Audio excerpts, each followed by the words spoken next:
when her person came back, went away, came back, went away, and this was the unfolding of it. She stayed so stable and grounded through it because she was applying everything that I taught her. At one point, she literally was like, F this. Welcome back to another video. In case you're new here, my name is Kim. This is Core Union. Happy Saturday. I want to share success from one of my clients. She's been working with me for probably, I'm going to guess, about several months to a year. And her specific person are now in a fully committed relationship.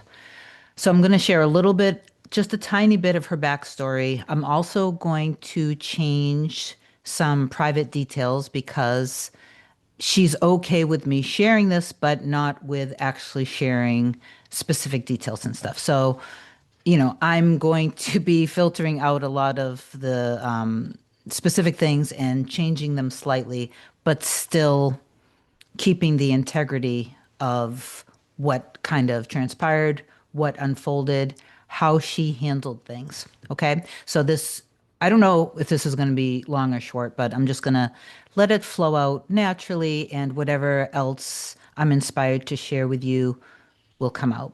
So, the first thing that I want you to understand is you do not need to detach from loving your specific person. It is also okay if you have times where you miss them. You want to forgive yourself 100% for everything and not blame or shame yourself or condemn yourself for what happened. So beating yourself up, maybe just telling yourself you weren't good at this, you failed, all of that stuff, that has to stop. You guys are going to shift because of this video. And because you shift, you're going to stay in alignment and you're going to stay in trust.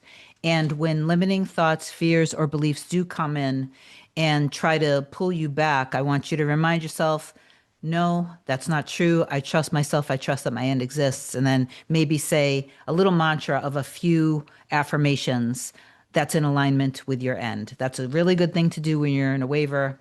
Obviously, I've explained many times, if you're in a trigger, this is when you do feel like you are being completely possessed.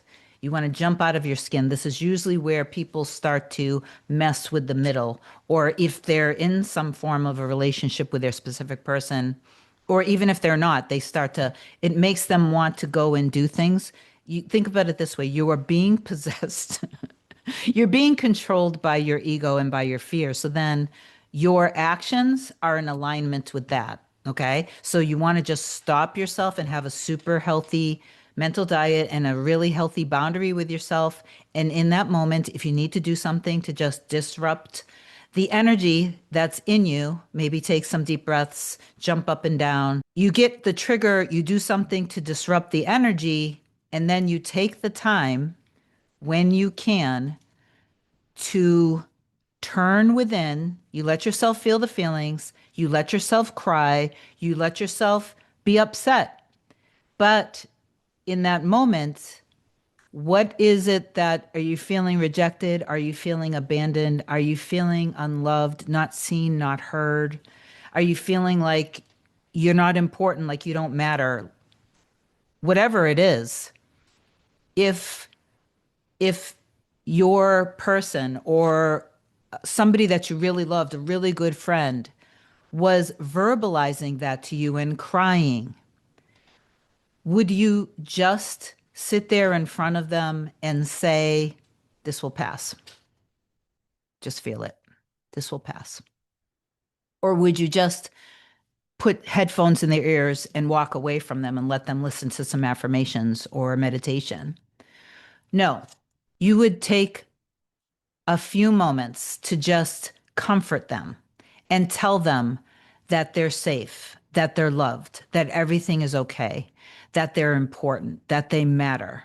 So do that for yourself. Just literally comfort yourself, let yourself cry and get it out. This is a good thing. This is a very good thing. And then after you've done that, then you can take it all and hand it over, surrender it to God, universe, source, infinite intelligence, the light, creator, however you label the creator of everything. Remember that your personality is the vehicle, the personality, the vessel, the conduit, the channel.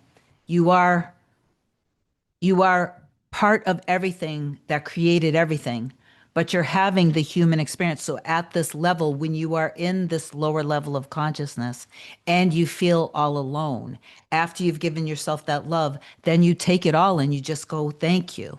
Thank you. In giving thanks, thank you for loving me through this. I trust you. I know that you're handling everything for me. I know that everything is done. Thank you for showing me how to be more like you. Thank you for filling me up with so much love and trust and peace.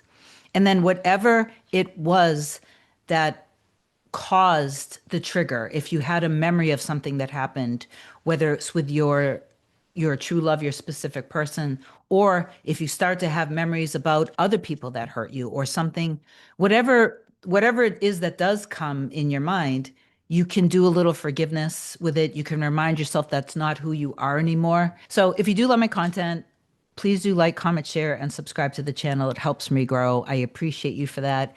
If you want me to be your coach to help you manifest anything related to your specific person, email a short description to kim@coreunion.com. Go to my website, coreunion.com, book whatever you want to book. My scheduling assistant, Olga, will get back to you as soon as possible. Sometimes people, I'm sorry, guys. I will get to the story. But sometimes people comment under videos and they're like, I love you. I love your content, but I have no interest in any specific person. Can you please do more money videos? I share specific person because number one, it's what my community obviously wants and needs. Number two, I'm super impassioned about it. And number three, most of my clients, not all, but most of my clients who are manifesting their specific person back end up manifesting more money in their life, more success in their businesses. I've had clients become millionaires. I've had clients end up bringing in $400,000 a month with their own practices. I've had clients hitting $100,000 months in their business. Okay, so I've had clients who just out of nowhere, when they weren't ever manifesting even, you know, $100 following other content creators. Sorry, this is just the truth. I'm not meaning, it's just the truth. When they finally applied what I told them, they end up manifesting $14,000, $20,000, like literally, quite literally, out of nowhere, unexpected. What I share can be applied to money too. And if you want help manifesting something with your career, and it's not SP related, you can still reach out for coaching. I'd be happy to help you. Now, with my client, by the time she started seeing me, so this was again was like several months to a year ago, she hadn't heard back from her specific person for probably about 3 years. Okay. So she lives in San Diego. And the only reason I share that is because she was telling me how she has a very active lifestyle, loves going hiking, loves bike riding. And this is something that she used to share this with her specific person. They were always incredibly compatible with each other, even though when they would have fights, he would always say, we're not compatible for each other. We're not good for each other. It had been a good amount of time that she hadn't heard from him, but she knew this is the one I belong with. I know it in my heart and soul. There's a knowing that she had. It's okay if you don't have that knowing, by the way. Sometimes when people are wavering, they're not sure. But at some point, you do want to get crystal clear, because if you're being double-minded, then you can't be in two different states. So whichever is the most dominant is going to be reflected back to you in your reality, because that's just the way it is. She was determined, she was faithful, and she was fully committed. After, let's say, because I don't remember exactly, but let's say after 6 months, it wasn't 6 months, but I'm just throwing out time because I don't exactly remember. I didn't like go back and look at every email to try to figure it out. But let's just say, for example, after 6 months of truly letting go of the circumstance, doing what I teach you guys in the videos, yes, returning to the end state and embodying the end state of being happy together, maintaining that throughout the day, seeing the world from the eyes of being happy, being loved, cherished, adored, and seeing the best obvious version of him. She can't be in a healthy, loving relationship in her end if she believed, for example, that her person was an avoidant or that she wasn't safe with him because he was, I don't know, unstable in any way. Okay? No matter what the story is, you have to stop dwelling on that and let it go. It's just it was a manifestation of what you were believing back then about yourself, about love, about men or women or people, about relationships itself, about intimacy. So look at all of that stuff and change your beliefs about it. So anyway, back to the client. She was staying in a lot. And I know that this is a phase that we go through and it's totally okay. But she finally, because I was saying, do things that you enjoy doing. So I'm saying this to you if you're watching. Start doing things that you enjoy doing. If you used to love walking in nature or riding your bike through the park or going to the beach or whatever, painting or whatever, dancing to music when you're cooking, creating recipes, if you stopped doing things that you love, start doing them again. Not for the sake of to get your person, it's to get you back. Okay, it's part of loving yourself and choosing yourself and getting in the state of flow. So listen to your inspiration in your heart and soul. So because with the inner work I was giving her, it was allowing her to truly release and let go of the old story, of the old identity, and truly go into the oneness in the harmony of the safe, secure, loving relationship where the two of them have both let go of their past and now they're secure. They're secure within themselves and each other, and they can. So that's what she was embodying. So she didn't have to pretend that the things never happened. But in other words, she recognized that it was okay that they did, and it was good. This was all good. This was all a blessing. There was purpose in this while they were apart. So she decided she was inspired to go and ride her bike through the park. So she's there just enjoying the wind, enjoying the smell of nature, listening to birds, just truly being one with herself and one with everything in her reality. So she was feeling happy and natural. And she looks over, it's kind of like circular. And so she can see the trees, and she suddenly sees her specific person stops his bike for a second and maybe drank a little water or something, whatever. And she's just like, she stopped the bike for a second. She felt so excited. And then she took some deep breaths in and she felt calm. And she felt so thankful and grateful for that she knew that this was meaningful. She didn't feel like she needed to go race to catch up with her person. She was just thankful. We obviously had the session. And then in our next session, she ended up telling me that she did end up seeing him a few more times. Like she was just, not that she was bumping into him face to face, but she kept seeing him. This is so common. This ends up happening with a lot of people. It doesn't mean that it's going to happen with you. So don't take this and say, I'm going to start visualizing this because this here is the middle part. This is not your end. And this is the how that isn't up to you. This actually is up to God, universe, source, creator, the light. The how and the when isn't your job. That your job is simply to dwell in the state and let go of the limits and the fears and anything that was manifested from your past. He ends up reaching out to her.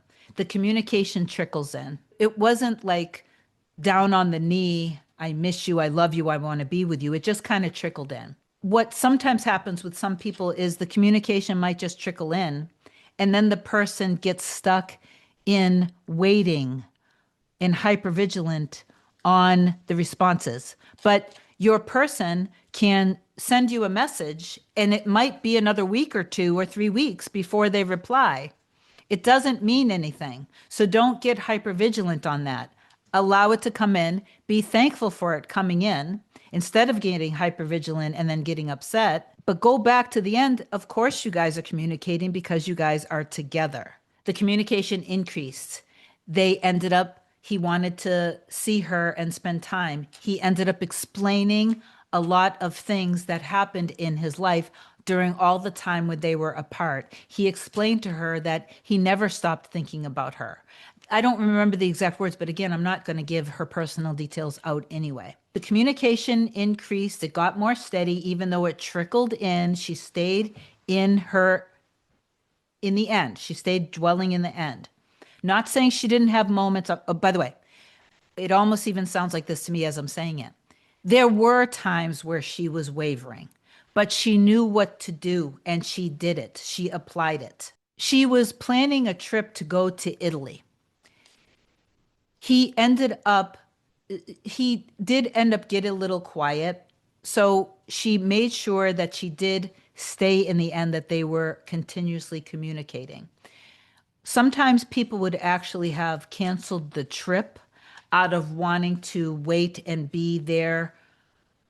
So that wouldn't have been a good thing. She made a good choice. She went because she was passionate about Italy. She was planning this trip for a while, so she still went. While she was away, she stayed. She was thrown off a little bit for the first few days, but she stayed doing the inner work.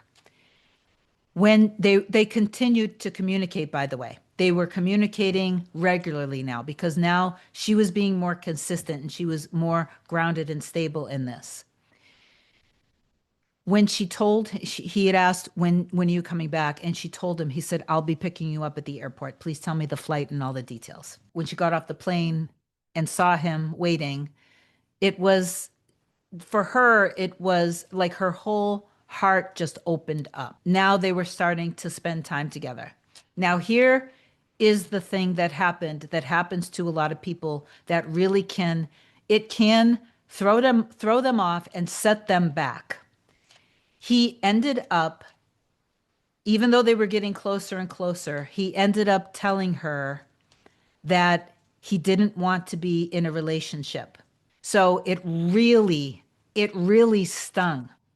And it really, for a moment, it really set her back. She reflected on it and she dug her heels in.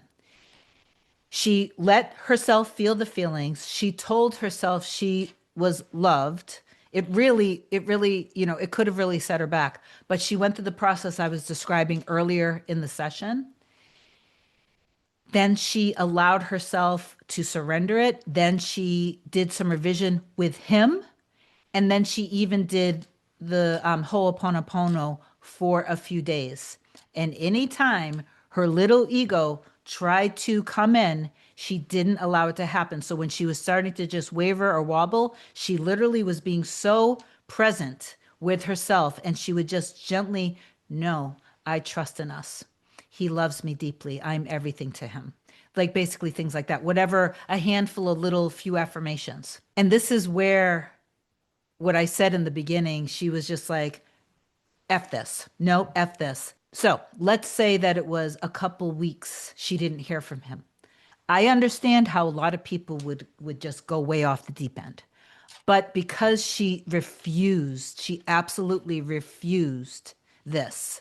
And she decided powerfully, and she let herself feel the feelings. She let it go. She loved herself through it. She surrendered. And then she powerfully did some revision with the conversation. And then she did Ho'oponopono and she stayed very present with herself. After a couple weeks, he came back. He explained to her. He opened up completely. He was vulnerable to her. He told her why he did that. He explained to her that because of the things that happened in his life growing up with his mother and his aunt, that he had a lot of fears around relationships and especially women because of what he went through, that there were a lot of painful things and he didn't know how to he didn't know how to open up, and he was afraid that she wouldn't accept him if he was vulnerable and insecure. So that really allowed them to get closer.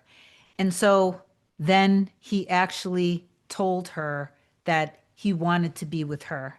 And now they've been together ever since. She has, of course, still remained faithful to her end. She consistently still does the inner work even while they're together. Okay. And she can see that the more she is trusting and faithful and stable and secure, he is too. I intend that this video was that it shifted you into understanding that you do not have to give up on your person. You do not have to detach from your person. It's okay if you miss your person. When people are in relationships and they really deeply love each other and they're apart, they do miss each other when they're gone. But there's the way of missing somebody because you're in despair and you're fearful and you're sad and you're feeling desperate of missing them. And then there's the way of missing them that, well, of course I miss them because we love each other. And when you're away from your person, you can't wait to get home together. So just try to shift the energy that it's okay to miss your person. Just try to realize that it is okay. Your thoughts, not every little thought and feeling and fear is like you're going to be okay. Just don't dwell in that. Okay. So it's just a moment. It will pass, but handle it and then get back in your end. Comment down below. I trust that anything that I want in my heart and soul already exists, and I remain 100% in faith, knowing my power and knowing that with me and my true love, we were made to love each other. And our love is sacred, secure, stable, and harmonious. I love you so much. Have an amazing day. I'll talk to you soon. Bye.